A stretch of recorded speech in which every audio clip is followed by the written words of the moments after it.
What's going on, team? Proof here, and today I'm coming at you with another Proof Positive podcast. Coming at you with one of the people that topped in Chara Expo, Sage Cordova. Did I say that correctly? Hope I didn't butcher that. Yeah, you did. Sage Cordova. Perfect. Welcome to the podcast, and say hello to the people. All right, thank you very much. Hello, everybody. A little shout out to Proof's Discord. And another Proof Core shout out. Yep, it's pretty good over there. Thanks again for joining up with me. And you played Spikes at Chara Expo. And before we get into your deck, how was your experience with Chara Expo in and of itself? Because I heard there was some good and some bad going on there. Yeah. So the first day, there were some big crowds. I talked to people before, and they were lining up at 2 a.m, right? Good Lord. And the big problem is all these idols. And I don't put a lot of value on those tickets or anything like that, so it's nothing to me. But these people, they're willing to just fight to get a ticket to see their concert or just get a signature, right? Right. And that's what happened a lot. A lot of people got screwed over, pushed over, or actually just got pushed out of the line. Yeah, I heard there was a trampoline issue. Yeah, there was a trampoline issue. I heard about that. But it was more of a rumor. I didn't quite see it, but I'm sure it happened. On the second day, they really pushed for, please walk, everybody walk. They didn't want anything like that to happen. Right. It's got to be crazy logistics trying to do a card tournament, multiple card tournaments, because I'm sure there was Buddy Fight and Weiss and all the other Bushy Road games there. At the same time, you're doing an actual convention. And I can only imagine how much of a nightmare that was. And then you have to pay. You have to pay to get in, don't you? Yeah, it's like $35 for both days. It's actually not bad. You get a lot of neat stuff, and the biggest thing is you can go buy all their merchandise. They have great merchandise. Okay. This year. At least it makes it worthwhile, because all other places are free to get into just to play in the tournament. You get a couple free things here and there. So hopefully they kind of up the ante, knowing that it was going to be an actual convention that you're going to.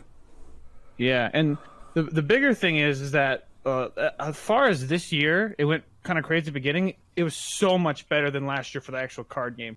We started on time.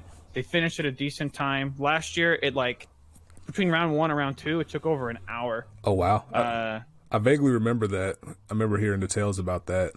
Yeah, and they were just complaining. They had the smallest area last year, but this year it was half the convention was just cards. It's like they knew that people would turn up for this thing. Last year was the first one, wasn't it? I believe so. Yeah, it was my first one going to any regional, so and then it was pretty big last year. And then you come out to your second one, and you come out topping. So big improvement. Now, was this your second overall regional, or did you go to other regionals before Chara Expo? This is my second overall regional. I don't really count Springfest as a regional. Oh, team leagues and stuff like that. Yeah. I did this year's at Anaheim as well. Okay. Nice. Yeah, it's the closest one to me. I live in Salt Lake, Utah, so big thing is that there's nothing really that close. Right. Besides that, and it's still a 12-hour drive. 12 hours? Big commitment. It is a big commitment, yeah. Now, did you actually drive, or did you fly? Yeah, no, I drove. I had my brother and 2 friends, so we had just 4 people in a car, and my brother's a truck driver, so 10 hours is nothing for him. It's easy money. Wow. Did you guys rotate shifts, or was it just him most of the time? Just me and my brother. Okay. We just split it 50-50. Now, did the people chip in gas money or snacks or anything like that? Okay. Yeah. You gotta got do an that. Airbnb as well. Yeah, you gotta do that. That's it's courtesy. But shout outs to your brother for picking up the load there. Shout out to your friends for I'm sure making an enjoyable, memorable experience as well, going with your friends that far. Yeah, it's great, and they were really supportive when I hit top 8. They were just there the whole way. Nice. So, about your deck, looks like you opted to play more of the Hellheart 8 GB8 model that Surreal played. What made you come up to that particular deck list? Well, I started with GB8 when I started playing Premium this year in January, and when I did it, it was just really easy just to hell hard and win. I had in my locals, there's some pretty broken deck, and a lot of the time, I just have to damage deny and then just hit him with a hell hard, and it's instant win.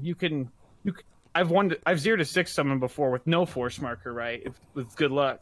So it's just a lot more fun just to win like that to me at the time, because everything was pretty strong until I think I saw yours actually in Springfest. Just to go back up a bit, at Springfest I basically took your build and I played it at Springfest, and I got top 8 with that.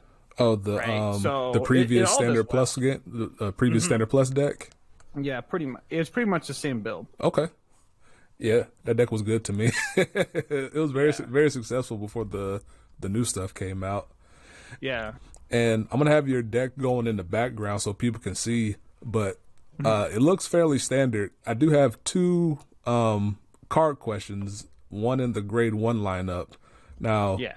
I'm cool with the Hanali tech. I'm cool with the tiers.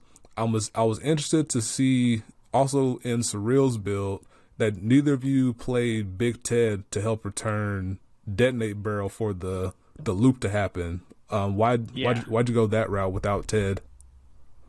I looked into Ted, and the big thing was I was looking at more builds around, right? And someone gave a reason why Wonder Boy over Ted, but it's basically so you can just put a trigger at the bottom of the deck if you're in the middle of a game. I know it's 5k more power on your turns where you're hitting Hellhard, but there weren't like that magic of numbers. I felt like the 3 were the more magic numbers, and some guy was explaining that to me over a video. I don't know if you heard that in the back. Cats.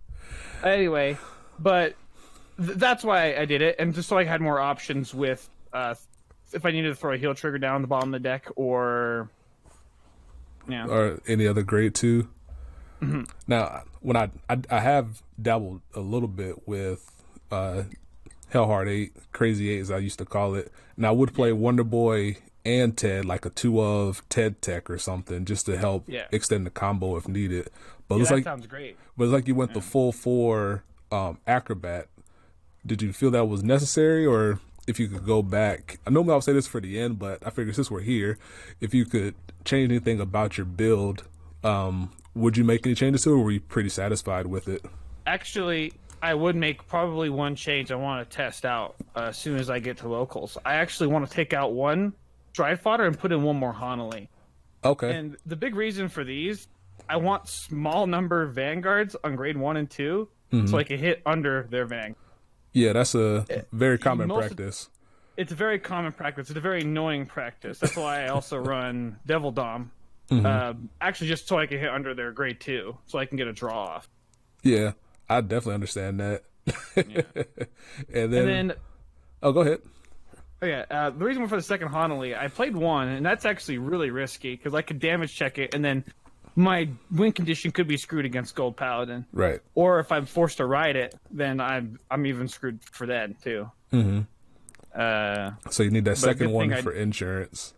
For insurance, yeah. And I'm thinking more about it. I didn't get the chance to face NLK, but if I did face NLK and they Brewfist me through also having a say I did damage to them, but they had like a Bobo, they could retire the Hanali. But let's say I have 2 of them, they can't do anything about retiring both of them. Right. So, and as we learned, you can also dismal your Hanali for shenanigans against Brufus if you needed it. But I'm worried about them attacking first with Brufus, right? I guess they usually attack with their rear guard first to maybe hit a stand trigger, or they're just going to suck it up the rear guard anyway. Right. But if they know this trick of the Hanali, then they could just attack with Vanguard first. I dig it. It's definitely a worthwhile option because you have more than enough grade 3s to satisfy Stridon twice, because you really only need to stride twice with Hellheart 8 to win.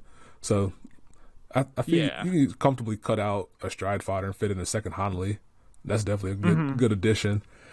And then my other tech question was, in your grade 3s you played 2 Juggernaut Maximum. Is that more for just GB8 related things, or did you ever use it for any early aggression? I didn't use any early aggression in any of these games, so it wasn't used for early aggression. It was just used for GBA and just a good body when I ride up for a force marker. Now, Bolt Spike actually just might be better, but the thing is, they're not going to guard anything, right? Like if I attack their vanguard or their rear guard, they probably will just let it hit, and then I can't draw a card from his skill. Right. So I thought there's really almost no point to go Bull Spike. But it does make a sense if I was going for just a little bit more draw if I end up doing like a good end dragger build setup. And actually, I really should, because I had a really terrible matchup in my first round. We'll definitely get to there, and it might lead to some other questions down the way. So let's go ahead and hop into your matchups. How many rounds were there in Swiss? There were 8. Okay, and was there a split A and B block in premium? Yeah, and actually, I feel like it's just luck all over, right? So they have a rule: if they have over 385 players, they have to make a second block, and so they had exactly 392. But if you watch the first round, I want to say at least a third was empty, right? Because they just get the free stuff and dip. Yeah, people get the free marker and dip for sure, and it's kind of annoying because you want like more people to play, but at the end of the day, it is what it is. Yeah, you can't fault them for taking advantage of the system since they give them out as you're walking in, as opposed to handing them out in between like rounds 1 and 2 or something like that. Yeah, they hand them out right when you sign up. Yeah. Like if they change this to where if you had to like sit through a couple rounds, but even then that would hurt. I feel like wouldn't that hurt tiebreakers if somebody had a no-show and they dropped or something like that? So it's probably better. Yeah. It's probably more positives than negatives if they go this route. Yeah, but at least I just assume they're being a little lazy. Yeah, at least you got to take advantage of it and had the split, so 2 chances or more chances for people to make tops, which is I'm always in favor of. Yeah. It's top 8 is such a small cut. It is. Compared to other card games, they have top 16 or greater, right? Even for bigger regionals. Yeah, exactly. So, one day. Hopefully. One day. So, what was your round 1 opponent? Well, I had 2 round buy. Oh, yeah. Oh, look at you. That was Shop Challenge. That was great, right? Shop Challenge. I actually played Darker Regulars to get that. Did some cheese against my brother. Pretty good. So rounds 1 and 2 free, and then round 3, right? I go to sit down. I don't have my mat. I lost my mat. I just bought a Priestess Goblin Slayer one, so I was already a little bit of that. And then I rolled. I get to go first, right? And he flips over his card. And he's playing Oracle Think Tank. Uh-oh. So I'm like stressing out. Like, what do I do? Should I rush? Should I not rush? I'm just gonna go with my strategy. Maybe he doesn't know. Maybe he's just not aware because this deck isn't that meta. Right. Oh, but he was aware. All right, and I couldn't have opened the more nut hand at the wrong time because I had jelly beans in my hand, grade 2, and I thought, well, I don't want to ride jelly beans. I'd rather G assist and get a force marker. So I use him to tutor out Dudley Cheers, and when I go to ride grade 3, I have to G assist and show him I have 4 heals in hand. Right, so he just strides past turn for 3 turns, and then each Kishima I win, but double crit. So that was your round 3. That was round 3. I lost. Yeah, I was sweating pretty bad. Yeah, especially because I'm sure you're feeling pretty good after a couple round buys. Like, all right, it won't be too bad. I dodge all the off meta stuff, and then you dodge a lot of the jank, but. Yeah, then you just sit down and run into your worst matchup round 3 off rip. Yeah. And that's I guess that's the biggest proponent there for the bull spike tech, because then if you know that you're going against your terrible matchup like that, you can flip to rushing with the good end combo for the 5 attacks with the force markers. Yeah. But the biggest thing is to bait him, right? To maybe thinking I'm doing something different and eating his hand, and then go to just GB8, right? So if he knows I'm just going for only GB8, then he knows my strategy, and he just play solitaire and he wins. Right. But if I do something different, maybe he'll be kind of confused about it. But yeah. Didn't work out too well. No, it didn't work out too well. That did bring up a new question. Since you're playing the 4 jelly beans, I noticed you don't have the Tech 1 Monty in case you need it for grade 2 ride. Have you thought about including it, or are you pretty okay without it? I'm pretty okay without it. Like if I have the Jesus for grade 2 and then have to ride that, I'm fine with that. I think everything's just too tight right now as it is. Okay, that's fair. And if I have jelly beans, I want to get the heal. And I'm a little bit of a high roll player. You have to take kind of risks to win games. Mm-hmm. So sometimes that's the risk you have to take. Is just and take the L where you get it, but you might be fine. I've always been fine with just GS.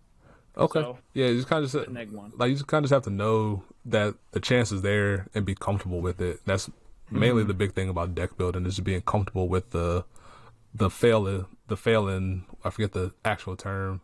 Like if your deck just craps on you, you got to be okay with that chance of it happening. Yeah, that's Vanguard. Yeah, no doubt. So you just worst matchup round 3. Probably feeling a little bit nervous now. How was your round 4? Round 4 went great. I went first again. It was Grand Blue, and I just damage denied. He didn't quite know exactly what was going to happen. I gave him 1 damage so he can Obadiah, and then I just GB8 finished him off. Mm-hmm. It's pretty good. He actually he went to his deck later, and he's like, he had Honolly in his hand. He's like, should I have called this? I'm like, oh, that would have been pretty good. Call out Honolly. Because he can, Obadiah can search the deck for anything, basically call anything out. Yeah, that would have been helpful.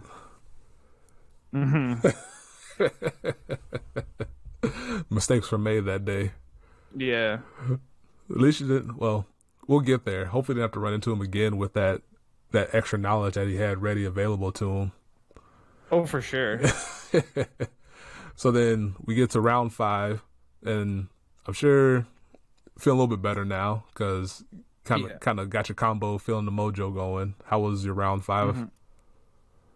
Round 5. It was very easy. It was I was against Gear Chronicle. The guy was very quiet, and I didn't know how a lot of new gear stuff works with that, but I knew it wasn't a meta build, so I wasn't too worried.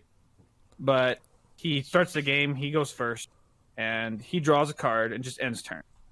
But he was kind of smiling, so I felt like he might be in pretty bad shape. So I just ride up and pass turn until he goes his turn in G assist. So he basically wasted a turn, and then we just go through the motions of damage denial, and then I win the game off GB8. How do you feel about premium and your deck kind of being modeled that way? You said you're pretty fine with that particular strategy. Yeah, I'm fine with it. It's not particularly too much fun at locals. You might get a couple of people pretty mad at you because they can't play their deck. But how I kind of see premium is, especially after the premium collection, we use a lot of the word maybe degenerate, right? Right. Some things are just, you can't play your deck. Let's say you fit against Gold Paladin, you just can't do anything. And so I'm fine playing something that makes it so they can't play their deck. It actually seems, it's a strategy, right? And a lot of the time when I'm playing against people in my locals, some people might get a little upset, but I just tell them, listen, if I gave you damage, I probably would lose the game. I'm just trying to do what wins me the game. Right. And that's basically what card games are, especially Vanguard. Yeah. Trying to, because I think I mentioned this before, my previous talk. It's kind of, you either have 2 particular builds. You either got to give your opponent damage, knowing that you're going to get hit with their best shot, and you need to be able to withstand it and win after that. Or you can give them no damage, and then if they have Bobo, they have it. Otherwise, you can just get your combo off. So I remember there was like the hardcore damage denial era last year, especially with Geese being around, where Bobo was the rage. And then it kind of left for a while.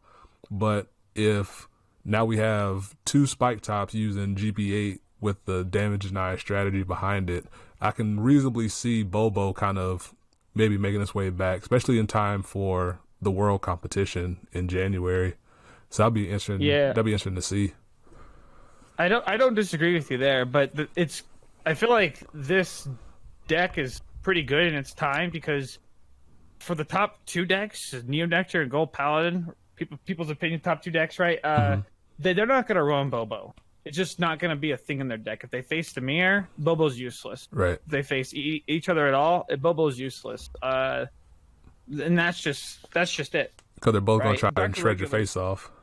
Yeah, Dark Irregulars might run it, but it's only against decks like mine. Right.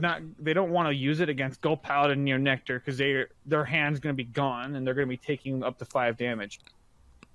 I agree. So, yeah, it's an interesting little triangle kind of centered around that particular strategy of damage deny or not, or the Bobo inclusion. So yeah, it's interesting. I think it's kind of fun. I just need to get back into playing some more premium. But what was that, round 5? So now you're sitting 4-1, feeling pretty good, I'm sure. Now, feeling great at this point. Oh wow. Yeah. And what was your round 6? Round 6, I believe it was Shadow Paladin. Okay. We sit down. He's a very nice guy. I already see like some shadow sleeves. By the way, I'm running. I like these yellow sleeves, but it's incandescent Ezel on the sleeve, so it plays a little bit of mind game with the opponent. I don't think it does anything, but usually opponents are always sweating when they see these sleeves, right? No, yeah. But I'm trying really hard to hide the deck, right? Like see what it is. When they flip over the card, it's fine. Right? Yeah. Whatever every little edge you can get is, as long as it's not cheating, it's fine. Yeah. And usually they'll ask, like, what are you doing? And I say, I just like the sleeves. Anyway, so Shadow Paladin, I faced this before my locals, and it's Morfesta is just really difficult stride to deal with. So I just want to completely damage deny him. I believe I go first. I just do the common thing, just ride up, pass turn, and he kind of just goes for it with just calling out cards. There's a stride that just costs a Soul Blast for getting 10k power for every 4 grade 1s in your drop zone. Whoa. He did that twice, but I was able but he knew what the deck does because he said he has a friend who plays the deck. So when I hit the GB8 turn, I just do it through the motions of GB8 and then was able to win the game. So now, did most of your combos happen with 1 force marker or more than 1 force marker? Every combo happened with 2 force markers. Okay. So I was able to get 2 out there. Did any of them come through the help of good end, or was it natural ride in? It's just natural ride in, yeah. The big thing is that when I'm playing this game of damage denial, and I'm playing this game of just get as many cards in my hand, when I'm riding up, I was never able to get 3 heals in hand, right? Or 4. You need 4 heals in hand in order to like just stride second or grade 4 turn, right? Or no, your 4th turn. So when you should be able to stride your first time, I usually want to hit hard. Then that'd be perfect, right? Just hit him right away. But I was never able to do that. It was more right up to grade 3 first, and then hit him with 1 hit or just pass turn or hit their rear guard, and then the next turn go into Violence Ace. Hopefully you hit a couple G guards there, so you're able to draw like 5 cards. Oh, okay. And that was like the big thing. Violence Ace was super big in this day. So if you went first, you would immediately ride up. You wouldn't try to play the grade 2 game to get first stride at all. No, I would never play the grade 2 game. They're at 0 damage. They're not gonna. It's gonna be more difficult, and I want to get grade 3 as soon as possible because I had heals in my hand to start G guarding right away. Especially because the rest of your triggers are draws, so...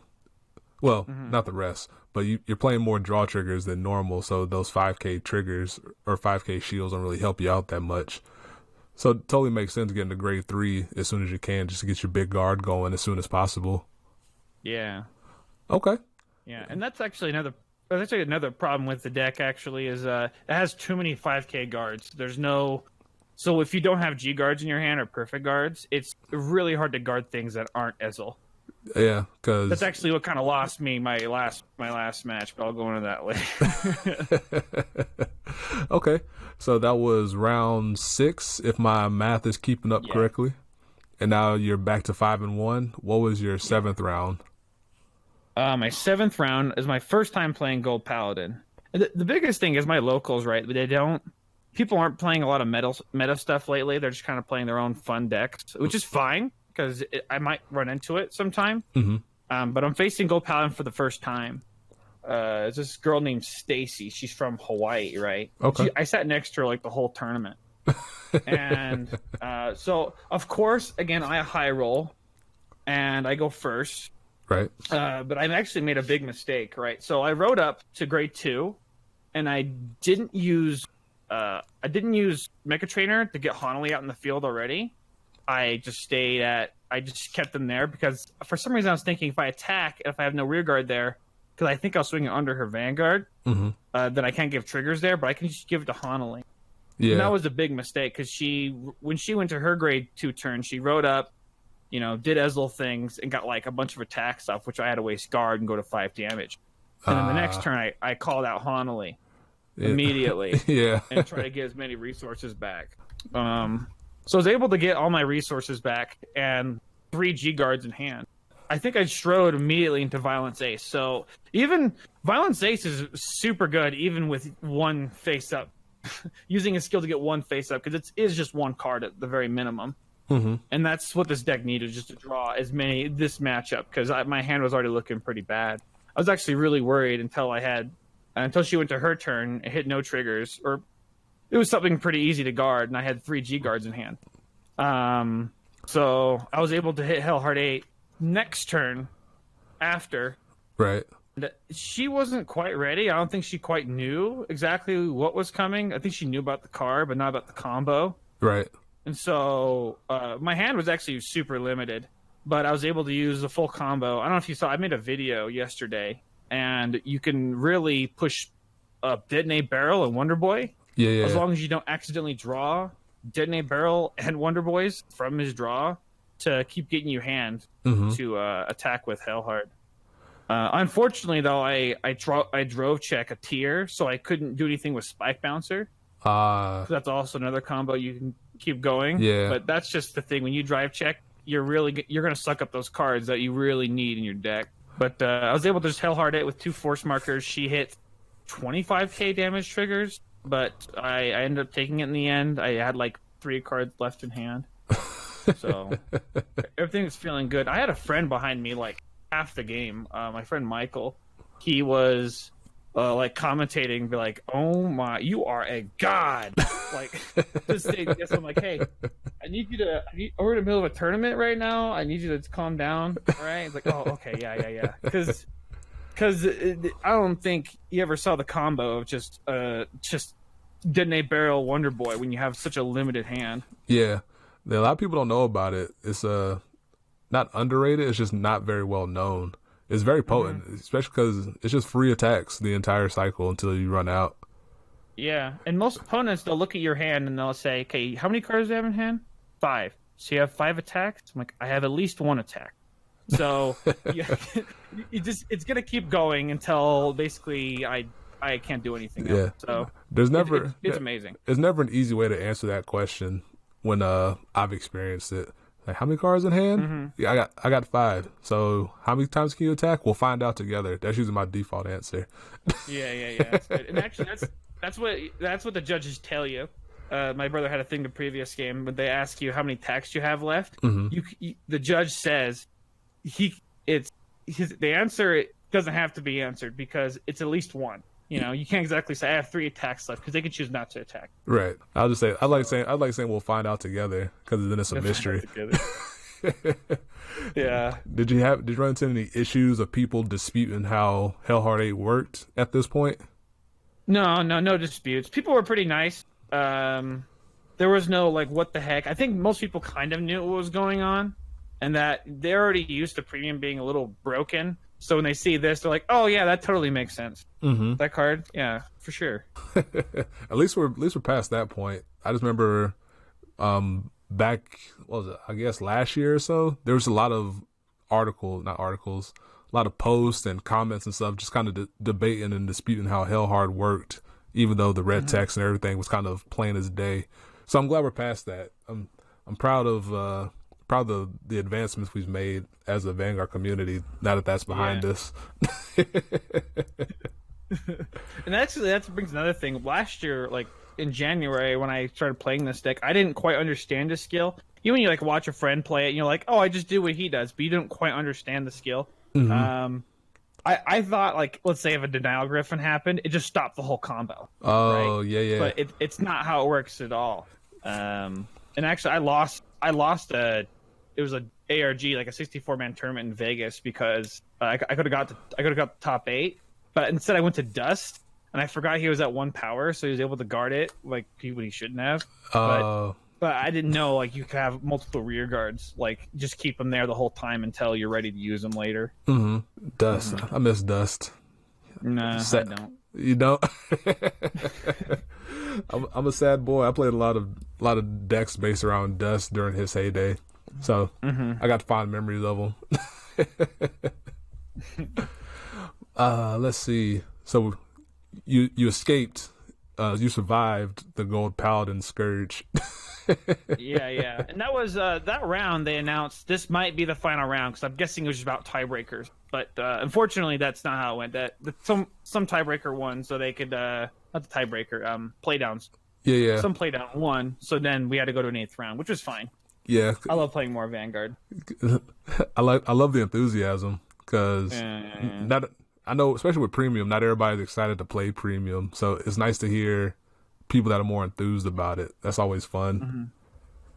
So now that you get to play more Vanguard, who did you run up into round 8? So my next round, I forget his name. I added him on Facebook. Super nice guy. I think his name is David.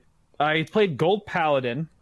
He saw my sleeves. Exactly. He thought I was playing that. I was like, I'm not playing this deck, but you'll see. He's just a very nice guy. So of course I get to go first again, and I was high rolling all day long. And so when I flipped over the card, I believe he knew what this deck does. He was a little like perplexed, and he saw the card I was playing and thought, "Wow, this is gonna suck."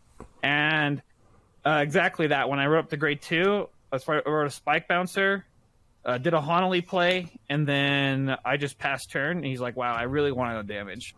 So he was really saddened by that. I don't think he was able to get the Superior Ride off. He had to ride a Old Wonder Ezel. Oh wow! So he didn't quite high roll me, but it doesn't matter. It never matters. So he just called that, and I went to grade 3 turn. I think I passed turn as well, and I got to my GV8 turn, and this is where I got a little sweaty, because when you have 2 force markers, and you're running into somebody who has had 0 damage, you might be a little worried about them hitting damage triggers. And so on the way down, he only hit 2, which is really good. So he's sitting at 32k base. But he's at 5 damage with like 13 cards in hand. Right. And I was able to stretch it out, my deck, to basically 1 card in hand. But if he hit a 6 damage heal, I could only hit with the 1 card I was attacking with already. Because if I called, let's say, a grade 1 that has 7k, they can intercept. He has 1 intercept left. But my last tech was Bad End. When I was looking at his deck, I was sweating really hard. I'm like, wow, actually, if he hits a 6 damage heal, I just lose because I can't attack again. I look at his deck, he has 2 heals, like his drop zone. His hand's empty. And then as soon as I swung my card, he just put out his hand to shake because he said he only ran 2 heals. So it was a big breather. That absolute madman running 2 heals. Yeah. I get it, but very risky. very, very risky. Actually, I don't know why you would, but high roll. Yeah. Just something you gotta take risks, right? Exactly. So in that game, did you split the force markers, or were they stacked up? Oh, you stack them up. Okay. There's no reason to split them. Okay. Not against Gold Paladin. Yeah, I was gonna say I don't think anymore there's a reason to split them. I think in the past I did it more often just because it relied more on bouncer calls, so it was kind of nice having that split power available. But now, I agree. Now it's not really necessary. You can just combo off onto 1 circle with Barrel, Wonder Boy, and call it a day. Yeah, even with bouncer, you just want to hopefully call a booster behind it, so you can use bouncer skill to draw you a card. Yeah, exactly. So you make it out of Swiss 7-1. Where did that put you seed wise? Put me 3rd place in my bracket. Okay. And so you're playing the sixth place person? Yeah, I believe so. Okay. I believe so. I was looking at both 6th place people. Actually, I was looking at one because there was 2 6th place people because there was 2 brackets, right? And I saw the guy's number. and I thought, wow, I wonder what deck he's playing. I'm like trying to look, but I can't exactly see. I'm like, oh well. He was playing Gold Paladin. I talked to him later, but I ended up facing a totally different guy. And I should have thought about that because he wasn't sitting anywhere near me.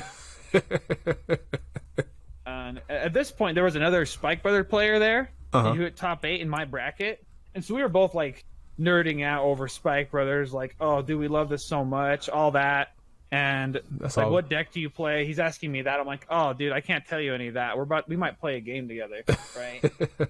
So, and then I had another friend. I made a friend from the day before. He's actually won the tournament. But he was asking me because he knew he was facing him, and he was asking me, dude, how do I face Spikes? What do I do? I'm like, I'm playing Spikes, so I just tell him, you just gotta beat him. Like, I can't tell you. You gotta pray. How to beat my deck, right? You gotta pray. And he was playing a Spike Rush variant, which was pretty good, but it was a little interesting build, I thought. Yeah, I saw pictures of it. I'm more of a fan of the max combo, the good end combo. I just like the idea of sliding 3 force markers back and forth. That's fun to me. Yeah. So I definitely appreciate his build. There were some things I saw that I would do differently, but I understand why he did it the way he did it. And so shout outs to him, whoever. I can't remember if I saw his name on Facebook at all, but you know who you are. Shout outs to you. And I'll give him a link. Yeah, and shout outs to nerding out with Sage over Spikes, because that's always fun when you meet up with people that play the same clan as you, especially Spikes being such a smaller popularity clan. So it's always nice meeting up with a fellow Spike brother or sister. Those are even more rare. Oof. Yeah. So you survived deck check, I'm assuming. Clean. I did narrowly. Actually, I made a mistake. So when I did my deck list, I saw, and I felt so dumb. The regular draw triggers, the Cheerful Lynxes, I had 2 versions of them. So I had EB09 and EB01. Oh, rip. Yeah. So that didn't matter because I wrote it down like that, right? Okay.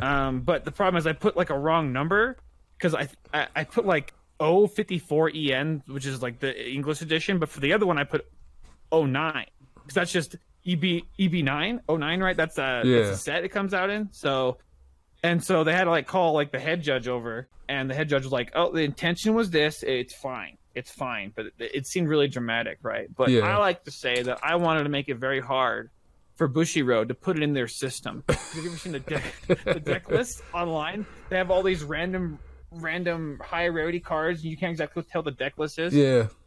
And so the draw triggers will do that. They're like, he's playing 6 draw. No, he's playing 8 draw. Oh, I don't even know. Have a random grade 2 in the trigger section. What's going on here? Yeah. But I narrowly survived deck check because someone failed deck check this year. Oh wow! So, and kind of crazy. Not at this Care Expo, but I think like a few regionals ago. Okay. I just heard about it on something. Yeah, I think if you fail deck check, you're disqualified because best of 1. Then they bring up the 9th place person in their place. Yeah. So at least it works out in the end. Just kind of, if you don't learn anything from this, fellow listeners, make sure you write your deck down legibly and correctly, and definitely take advantage of the fact you can type into the PDF and print it out. Yeah.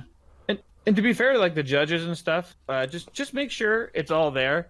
They're pretty lenient on like things like handwriting. To be fair, we're all just different. Go back what you just said, right? But forget everything I just told you. Yeah, forget that. Yeah, because they know people are gonna have bad handwriting, and it's very, very often where it's gonna be doing that. They're on a table, probably with a mat somewhere, and it's. Maybe they're nervous, and then they have to write it down as fast as possible so they can go get in line and buy merchandise. Yeah. But at the end of the day, you survived it. No game loss, so you're good. So you're getting ready to go in the tops. Yeah. At this point, have you eaten at all? Actually, I didn't. I had like 2 donuts in the morning, and I wanted a granola bar, but I couldn't get out of my bag. It was all the way at the bottom. The eternal struggle. To get it, but yeah, I told my brother to get me one, but he didn't. But I was fine. Like, you get conditioned for this kind of stuff, right? Yeah, I agree. Because there's times I can't remember. In most tournaments, I don't eat at all, but you kind of just ride in the high of focusing on the games that you just don't really worry about it until your body starts to like, yo, chill. Give me something now. I agree with that. And I've heard for some people it's quite the opposite. They get like a more of an appetite, and I've heard people like just quitting top 8 because they were just too hungry. Yeah. So if there's anything, just remember to bring some snacks. Yeah, definitely. Something I wish I did last year when I was getting ready to top. I had the pair down in the last round, or if I lost my game, it would have forced the last round. What I could have done, I could have conceded or something like that and gotten food, knowing that it'd be the last round, and just have like a nice hour between that and deck check to refuel. Yeah, but you're there to play, man. You know you want to play, right? Yeah. Just kind of just think about, how do I best survive knowing I haven't eaten since 9:30 in the morning? Yeah, at Springfest we had a deck check as well, and then we texted our friend to hurry up and grab us a burger, and he brought it over as fast as he could.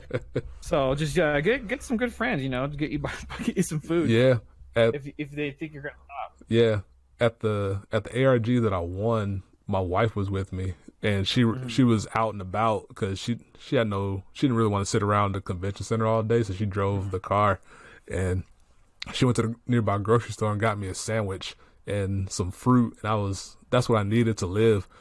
They gave me the last proof wife thing. Right, gave me the last push I needed to live and make it through the rest of Swiss and Tops. I think she brought me some food the second day too.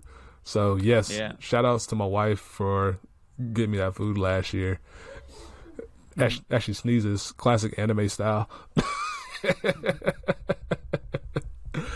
But for your top 8, you said you ran into Gold Paladin first round?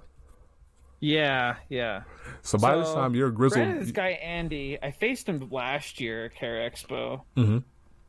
And so it's kind of a rematch. I saw it like that, right? But it was the first round of top 8. Judges are right there. Pressure's sinking in, right? We're still on the main floor. We haven't been moved upstairs because the convention closes at 6, right? Okay. This is like pretty close.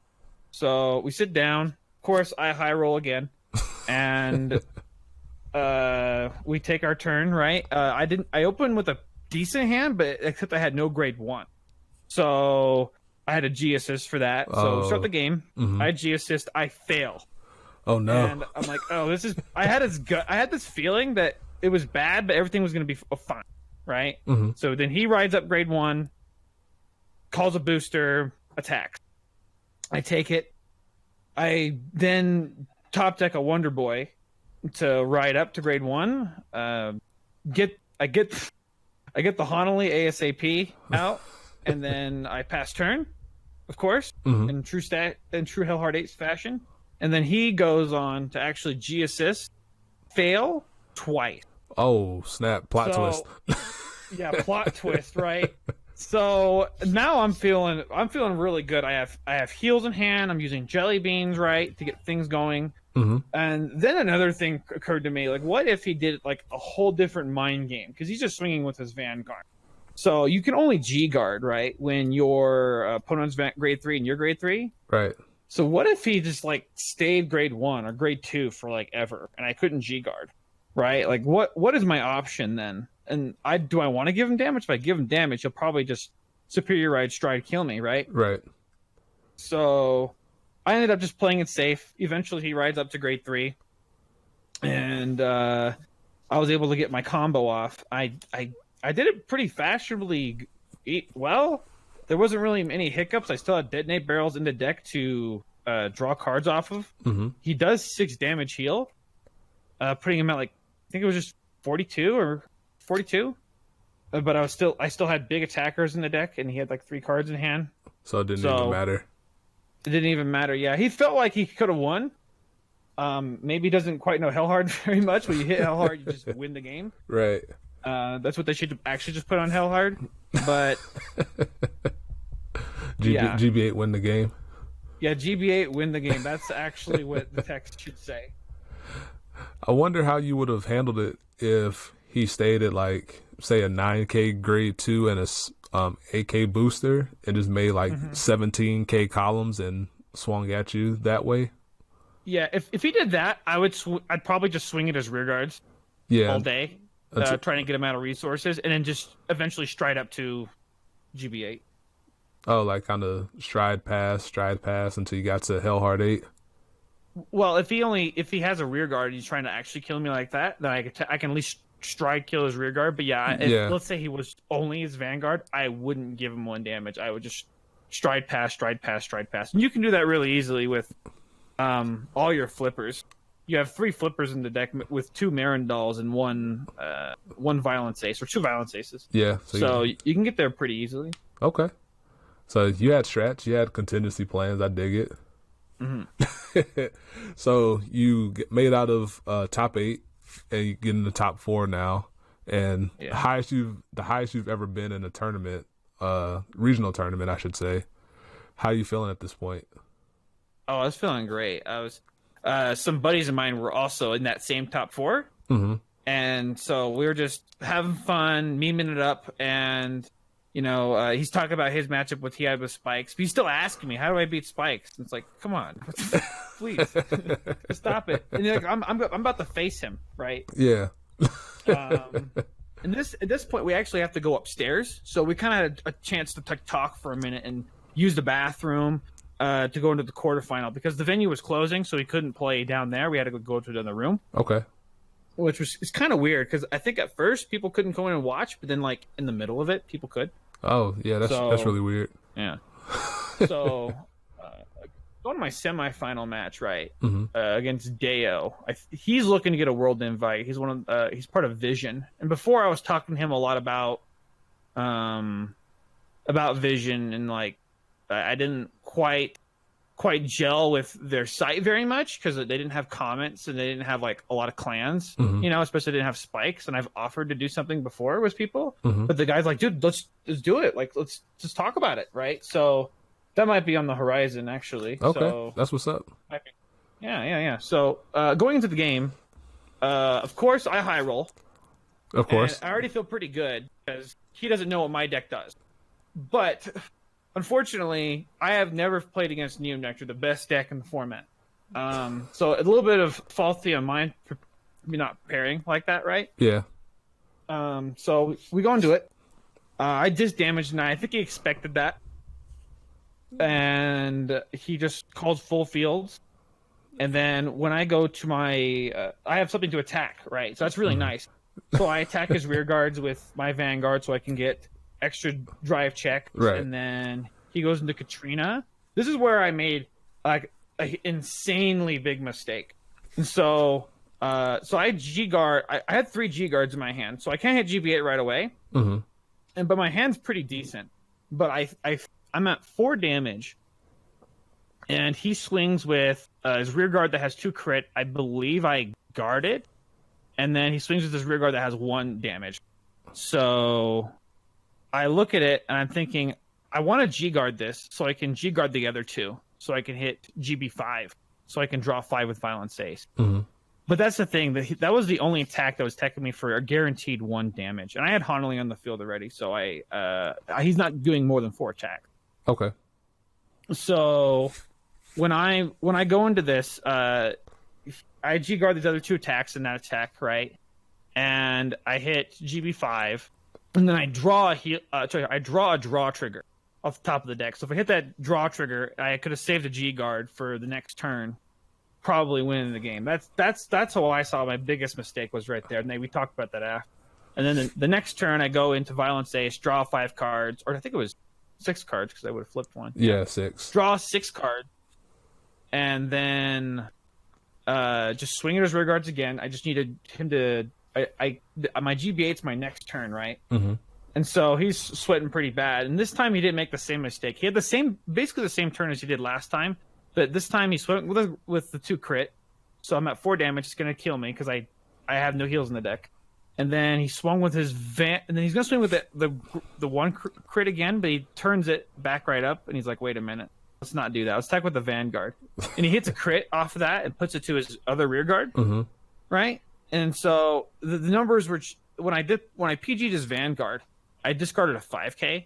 And so when I went to my next when he attacked me, with both of his cards, I did the math. I was like, wait a minute, oh no, I did this all wrong. I was 5k guard short, right?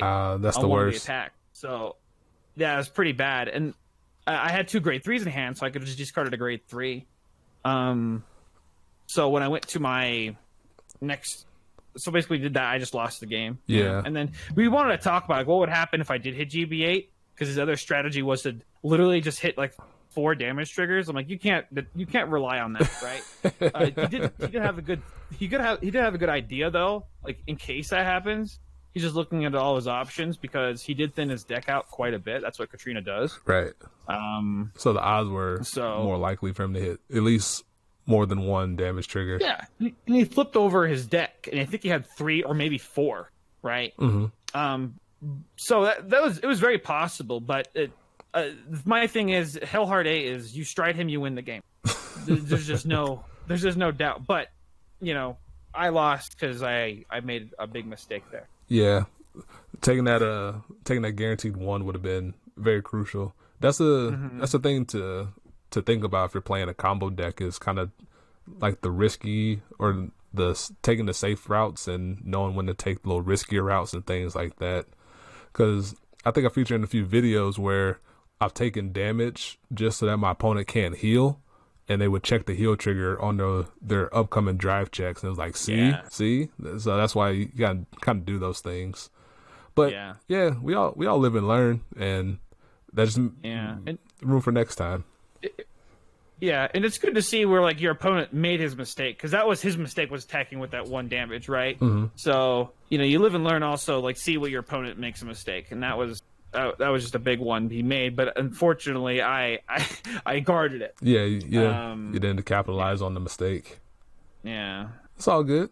Next time. So unfortunately, you lost this round, so that puts you into fighting for 3rd place now. Yeah. And who'd you go up against there? Yep. So went to the 3rd place round. Mm-hmm. And on the side, I was watching the game because they're going for a while. My buddy Chad, he's known for just like calling the judge and almost like asking for more time, because he calls it a lot. And he's a very nice guy, but he'll just be like, I just want to like correct something that I made a mistake on, or he made a mistake. I just to call it over, even though they're right there, right? Right. He just talks about what happened or whatnot. So we go, and I'm watching. It's Neos versus Golds. And I'm like praying I face Golds, because honestly, I've beat Golds 3 times that day. It's no big deal. Best deck in the meta, whatever. I could slam it right with this deck. You feel confident. Exactly what happened. So I get to face Gold. Right? my friend Chad won. He went on to in 2nd place, but I go into this Gold match. Very nice guy. He doesn't have a mat, which it doesn't really matter, but something you noticed. Something to notice, right? Flexing. And so so I go to face him, and of course I high roll again. Of course. So I think I rolled. No, I don't remember. It doesn't matter what I rolled. Anyway, so I go into my game. I think he knows my game plan is just to go for GB8, and I hit just such a good hand, right? And I'm looking for all these heals or adding it to my hand, and he knows like if he attacks me once, I'm gonna go to GB8 right away. Mm-hmm. So he actually does a really smart play. Keeps his Vanguard there, strides, flips, ends turn, right? Like 2 turns in a row. Wow. And I make a little bit of a risky decision. It was just giving him 1 counterblast, and then the next turn another counterblast. He had 2, and it didn't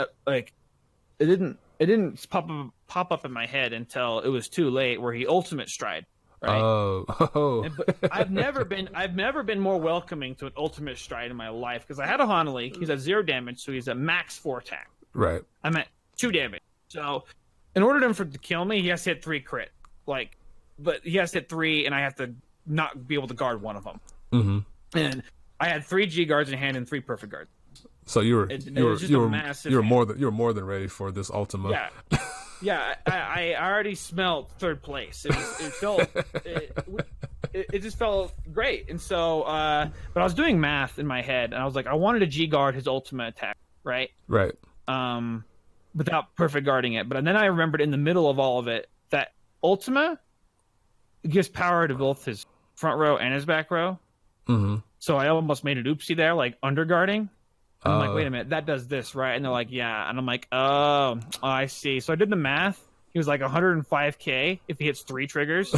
And so I G guarded 108K. So it was no pass. Fat Linus. Yeah, that's big boy Linus. Dude, best G guard in the game. Jeez. And so he hits double crit, 1 heal, and I take 1 of his attacks so I can go to 5 damage so I can do combos. Right. Because why not? Right. You were safe. And then I was safe, and then I just perfect guard the other 2, and then go to GB8. He was pretty quick just to take the damage. GG. And 3rd place. Nice. 3rd place. That's what's up. Going to Worlds. Yeah. Are you gonna make the trip? Yeah, I am. I will. And I was really debating on not because how much it's going to cost, right? My brother, he's always been big into. He really wants to go to Japan. So and he's helping you out. I'm really. Yeah, no, it's not just helping me out. He called like my family and told them like, oh, this is so big, like for Sage, right? And so they're going to be helping out a lot financially. Tell me get there because it's going to cost like around 1,000 or so. It was a lot cheaper than I thought it was going to be. Yeah. So I'm like super excited to go. I actually just got my passport today, or applied for my passport today. I saw.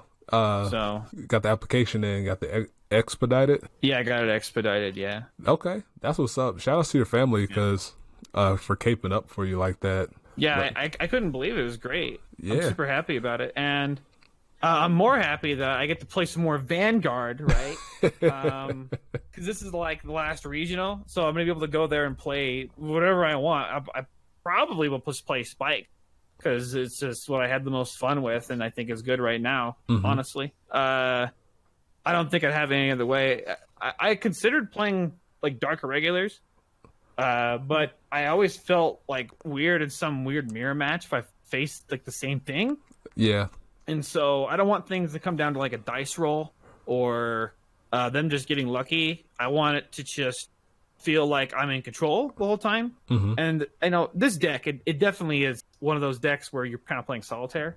And you know, it's a good deck, but you're just playing yourself and until you win. Yeah. But it's a strategy I have to take to win, right? It's the way it's built to function. Okay. And it's never been better. Like I thought. I was really disappointed in Premium Collection with Violence Ace for an aggressive build. Yeah. Because people just got around it by either not guarding or just perfect guarding or G guarding. His actual skill, but his actual draw skill, this deck draws more than any other deck. Yeah, it gets you just a bunch of cards to hand for no reason through Violence Ace. Yeah, through Violence Ace, through Spike Bouncer. So having a hand for a GB8 turn is super easy. More times than not. And with the 8 draw trigger in there. Is it 8 or 7? Or I'm sorry, is it It's 8. Okay. I thought it was 8. I thought there was like maybe like a little tucked away crit trigger or something like that. Yeah. You pray to hit damage triggers, so draws are because you're gonna take damage, so draws are just very valuable. Yeah. And I have no other questions for that. Gave me everything that I asked for. Is there another question that I had to ask? I was thinking. We talked about chain. How did I come into Spikes? Yeah, how'd you come into Spikes? That's the one I forgot. We started riffing, and that's the one I forgot about. How did you come into Spikes? Well, I started Vanguard. I have to go back a little bit further. I started Vanguard when Spikes came out in V Series, right? So I'm pretty new. I have actually all my brother to thank for getting me into this game because I never wanted to play this game before. I was really big into games like League of Legends before, but I had nothing to do. He invested so much into Vanguard before V Series comes out, and then I just start going to locals. And how Spikes came about is we built the deck because we pulled like 1 OR Juggernaut Maximum, right? I actually really love the art. Yeah. And we built the deck. We built the deck fleshed out, and it comes to my friend Steve that I had. We were playing just some casual games at some shop, and the way it deck thinned in standard to where I had like a series against him where I double healed, like 6 damage healed twice. Wow. And, hitting the double crit, and one game I triple healed, right? And like on the 6 damage. So how the game it felt really unfair because of how much times you can actually trigger, and I think that's like the really fun part about Vanguard is hitting any kind of trigger, right? When it matters, and that's what I really fell in love with spikes, because you hit triggers when it matters because you thin the deck so much. Yeah, especially the old way of playing with general safe read, just putting everything in the soul, getting them fat, and then you just check double crit because you took out 4 cards out of your deck for no reason. Yeah, exactly. And then like, 2 to pass is a welcoming thing, right?